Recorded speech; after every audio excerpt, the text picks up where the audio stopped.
record that history so accurate that they can't find a mistake upon the model. Every rivet, every bolt, stay-post, everything was carved out.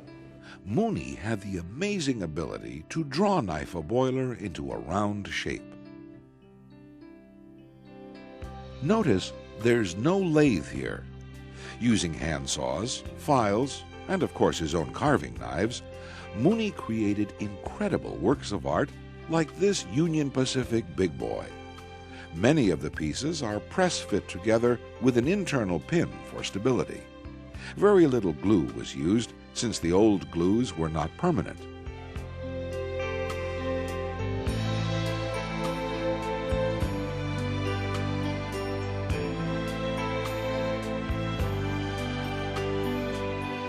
You can see how he created this whistle for the big boy from scratch.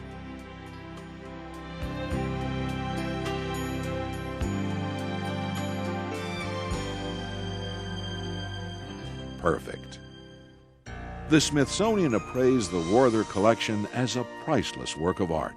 In its appraisal, the Smithsonian looked at the contrast of color, sense of proportion, and attention to detail that makes the collection a true work of art.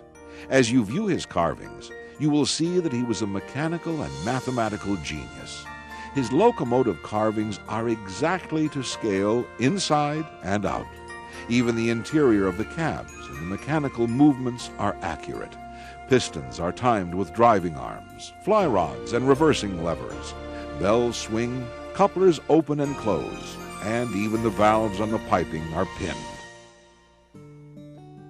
The Great Northern mountain-type locomotive, created in 1933,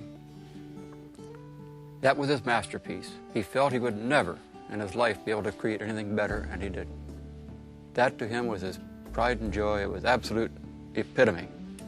The volume of pipework and fittings on that particular engine was unreal. I do not know how many pieces move, but there's a lot of them in there moving. There's pieces moving in there you can't see from the outside. The mountain goat standing on the rock, on the tender of the engine, the two perfect circles, that's the emblem of the Great Northern Railroad. Pop used abalone pearl to create the colors of brush and a sunset behind a goat. The handwriting on the base, that's inlay. And that's his own handwriting written onto pieces of ivory, carved out. What you carved in ivory, you have to carve out of ebony to where they fit.